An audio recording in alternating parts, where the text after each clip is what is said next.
Wow.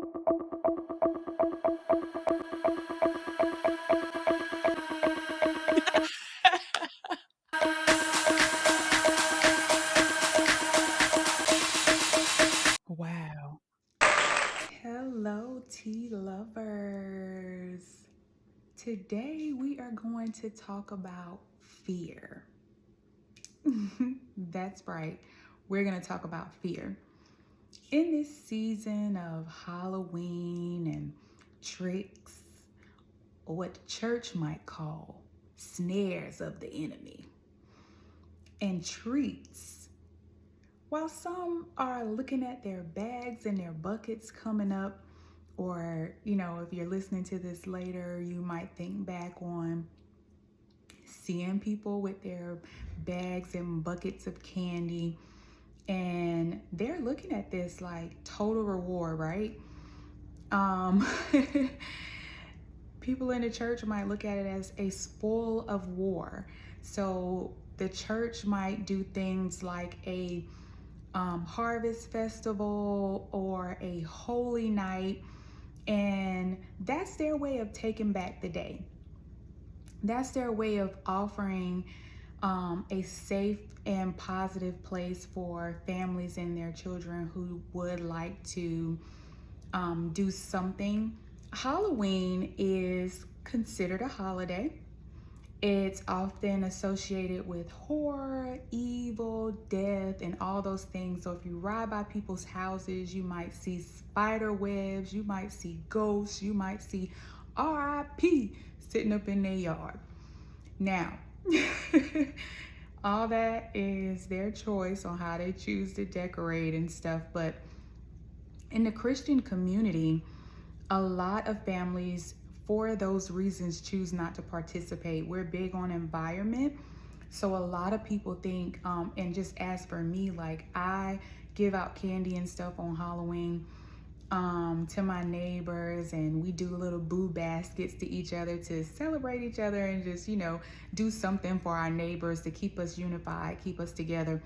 But I'm not one that's gonna put up ghosts and RIP in my yard. I'm just real big on, like I said, the environment and not showing something that I don't want to be. So I'll decorate with pumpkins and hay and all that type of stuff to celebrate this season, more so than just the specifics of the holiday. If someone else chooses to do that, to each his own. But I do think if you are a Christian or you are new to Christianity, or even if you're seasoned, that's something that you want to pray about and just say, Lord, how would you desire for me to decorate? What would you desire for me to do? Because I've enjoyed growing up, haunted houses and all that type of stuff, and just the idea of the fear of it, and just like this one time a year where you just get to laugh and be scared, So that part was really cool to me. So again, like I said, I just think that you should pray about it and see how the Lord is leading you. Because of the negativity that's around the holiday, because of the connections with death and evil and witchcraft and all of those things, a lot of people, like I said, in the Christian community do not and even if they do a harvest festival or something like that, they will be clear that this is not a celebration of Halloween. And all that is because typically around this time, there's either a fear prompting or there is a desire to prevent people who may want to do and may celebrate this day different than other people. Where it's not about going out and getting candy. It is more of times where people are prompted to do things by evil and negative influences.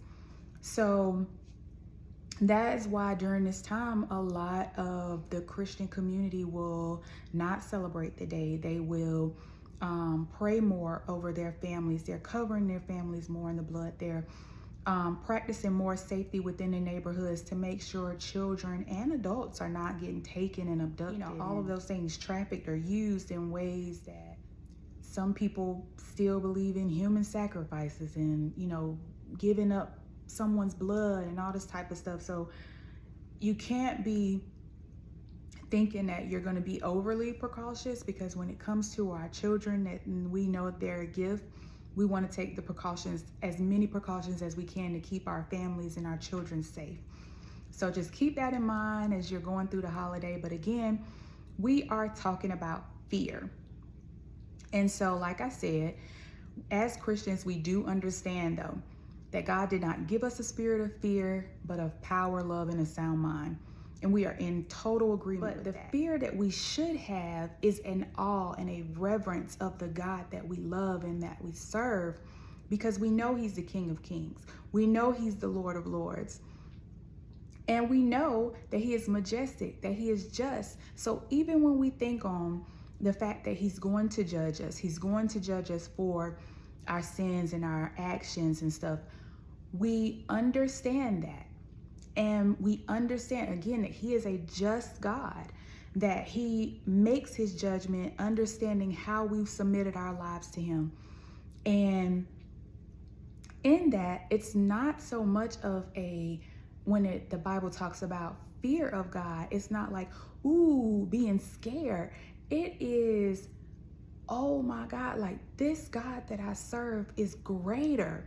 He's bigger. He's more majestic than anything I've ever experienced in my life and I can ever even think or imagine on. And yes, I'm going to have a holy fear, a reverence, an awe, a love, a respect for the God that I serve and I submit my life to. That is the fear. And that, like I said, it's a holy fear. And that type of fear draws us closer to God. It doesn't pull us away from Him. And the spirit of fear, that fear will cripple you.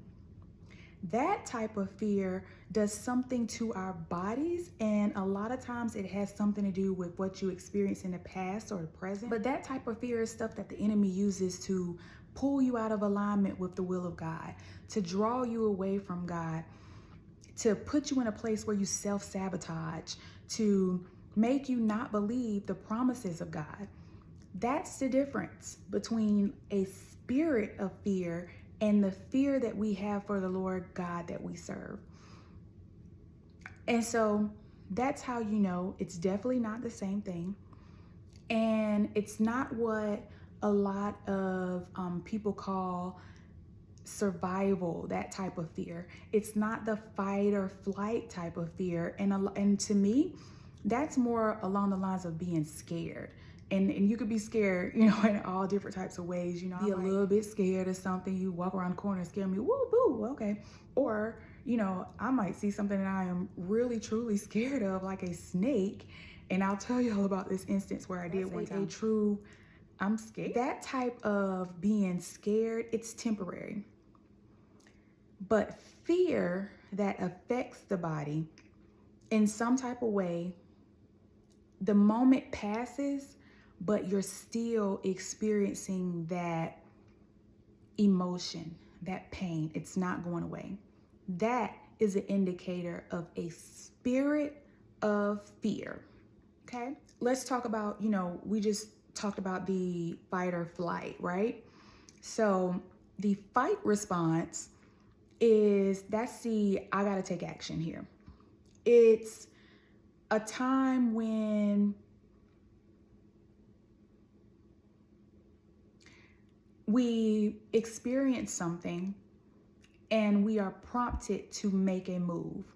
So there's a lady in the Bible and she's a judge. Her name's Deborah. She hears from God. And that's where, I feel like we want to be in that fight response. We want to hear from God, but we also don't want to sit back. We want to take action. When there's something that needs to be done, we want to be the ones to do it. We want to be the ones to step up and fight for what we believe is right and just. We believe in a just and true God, and that's how we desire to live our lives. And sometimes it means that we have to fight. And every fight I'm talking about is not a physical fight. Some fights are spiritual. The Bible talks about principalities and other types of things that we can experience that we don't always see, but the effects can be seen. So we might see certain things happening in our families or in our neighborhoods, and then we may want to consider there may be a principality at work in this area. That might be, something that we want to go ahead and begin to pray against, that we want to go ahead and begin to do some spiritual warfare against. So that's a fight. That's a fight response. We're not going to sit back and let a principality take over our neighborhoods. God strategically allowed us to be here. And that could be the very reason why we're there, to affect that neighborhood and to make change until he moves us to our next destination, or until we stay, throughout the rest of the time. And then there's also the flight response. So that's that run, get up out of there. And so that's, I thought about Joseph, and I wouldn't say poor Joseph, because he went through so much. He was his favorite of his parent. And that wasn't the poor part. So don't think I'm saying oh gosh, poor him. His parents loved him so much. No, I'm saying Joseph, because of the attention he got from his parents, his siblings were jealous. And so not only did they try to murder him, they trafficked him. So he was a victim of human trafficking. And he was sold. And, he still tries to live his life as a good man. He is working for this one man. His wife makes a move on him. And he's like, I gotta run from this woman. She must have been trying to put that thing on him, because he was like, I got to go. I can't sit here because this here is getting a little intense. So he runs. And even though he runs, he is still in prison for it. So just because, and I want to say this because, every situation don't end up being rainbows and butterflies. Just because you run and you make it out of something, it doesn't always mean you're not going to come out with a scar or something. But what it does mean is that you survive, and that survival can lead to better days in the end. He's definitely still a reminder of that, because he was able to provide for his family in a time of famine later on. And, just be myself. I said earlier that I was going to tell you guys a story. So I used to walk home with my cousin. Me and him used to, when we got off the bus, we'd walk home. So there was this better pathway. It wasn't as bad as the one we would have had to walk down. We walked down the regular road. So we took that path so we could get to the house. And I just knew I was cute that day. I had on this little brown, it was a little top, and it was this skirt with it. And my wedges, I thought I was too cute. So I'm walking home, been through the day, and we ain't had no cell phones or nothing. So I don't know why I was so distracted and not paying attention. But I look up, and there's a snake, sitting up, rear form, up on his, hind, whatever it's called, because I don't know. But he's sitting up and staring right at me, like he's about to attack. Don't know what kind he is, because I'm not that girl who was outside. I can't tell you what's a chicken snake. I can't tell you what. I know a rattlesnake got a rattle. But besides that, I can't really tell you too much. So all I know is snake up, and I'm coming dead in at him.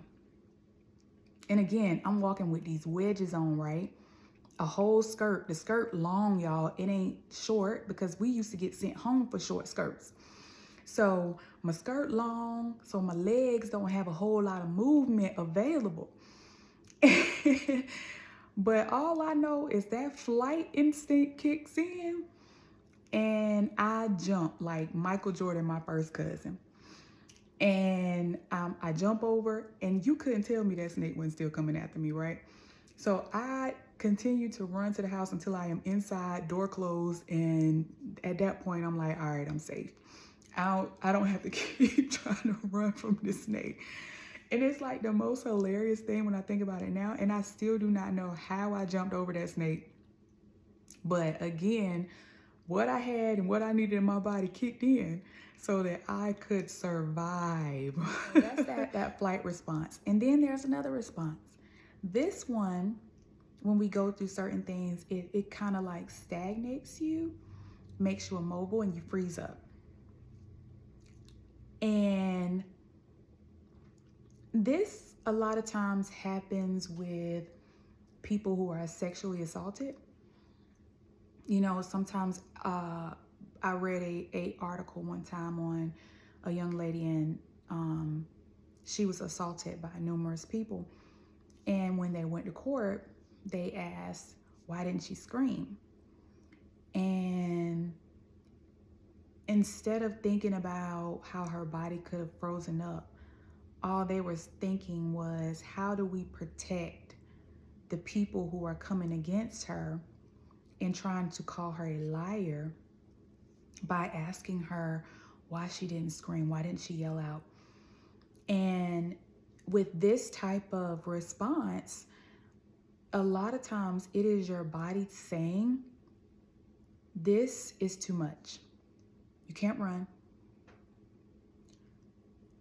You cannot fight. So what you do to survive is freeze. When we don't feel safe and we are threatened to that degree, you do what you have to do to live first, and then you get out of that environment as quickly as you can. The Bible says there is a way of escape. So what you do is when you escape, you do everything you can not to get back in that environment again.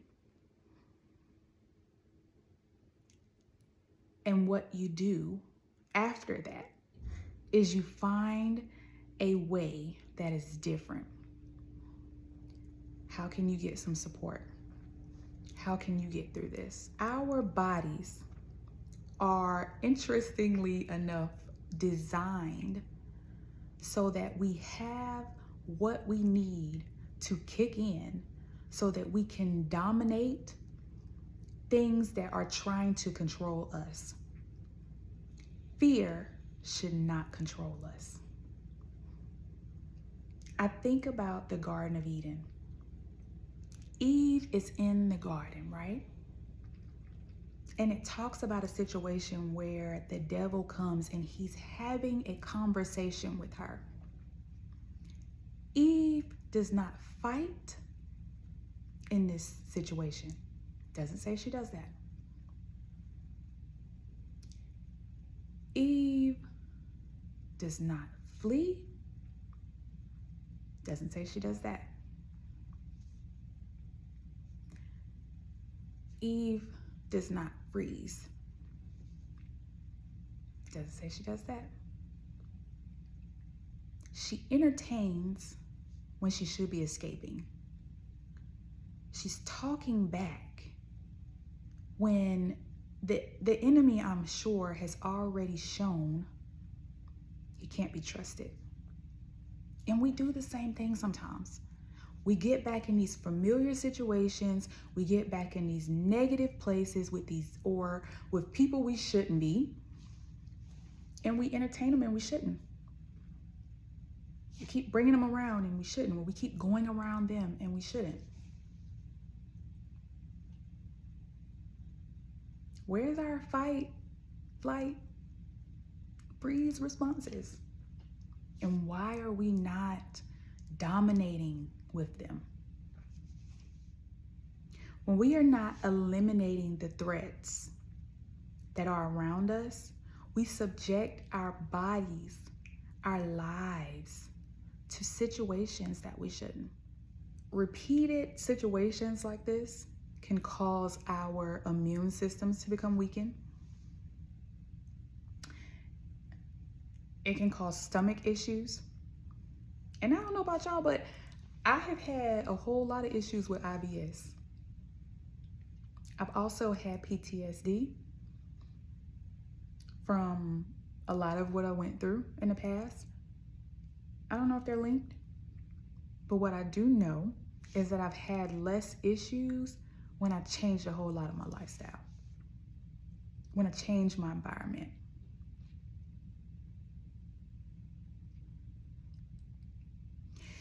They say grounding yourself in these types of situations helps.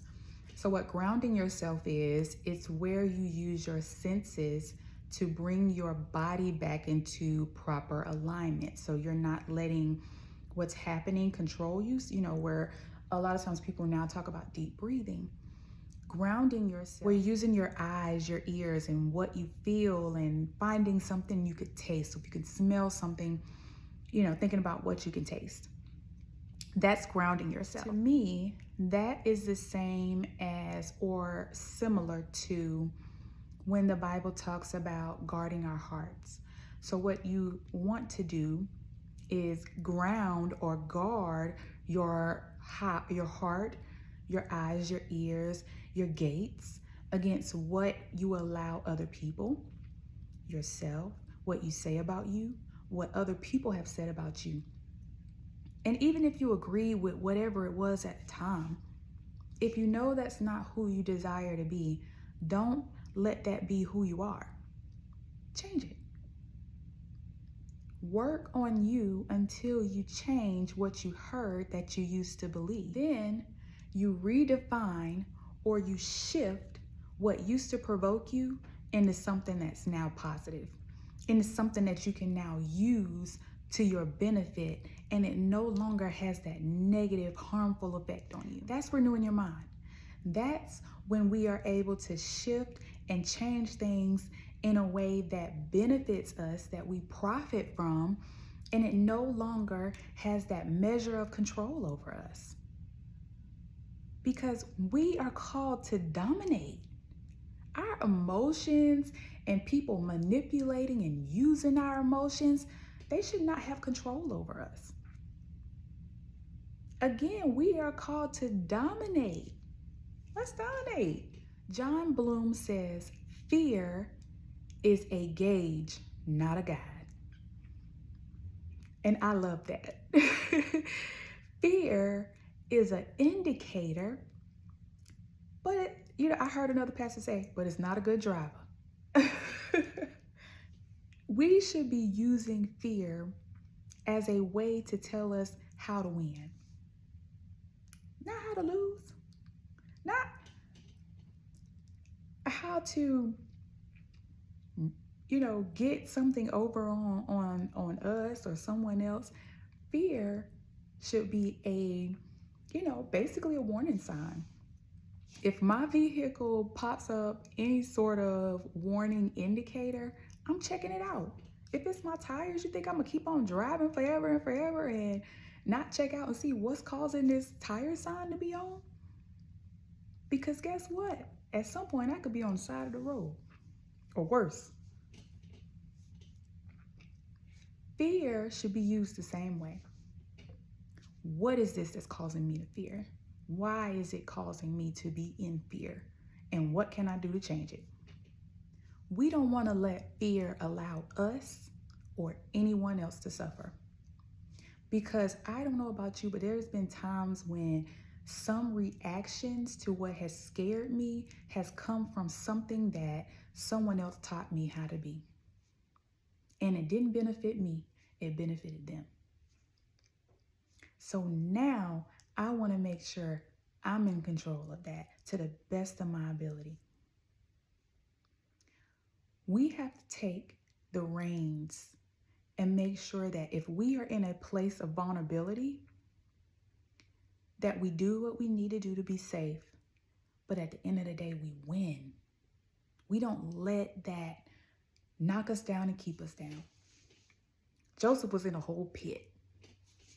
If that didn't feel like the bottom and look like it to me, sound like it. And who wants to be and stay on the bottom? You do what you got to do to win. Don't let fear win. As the Bible tends to say a lot, this is where I'll leave you. Fear not. I had to realize fear was not my portion. And as I continued my relationship with God, as I got more intimate in my relationship with God, and He began to deal with me on my value, my worth, I began to make changes that I needed to see and that other people needed to see in me. That is what I hope for you, that you will say, fear is not my portion. Let your faith outweigh your fear. So tea lovers, I hope you have enjoyed this episode and that you would share, you'll like, you'll subscribe, and talk back to me. Leave a comment. Let me know how this blessed your life. Until next time, grace and peace be yours.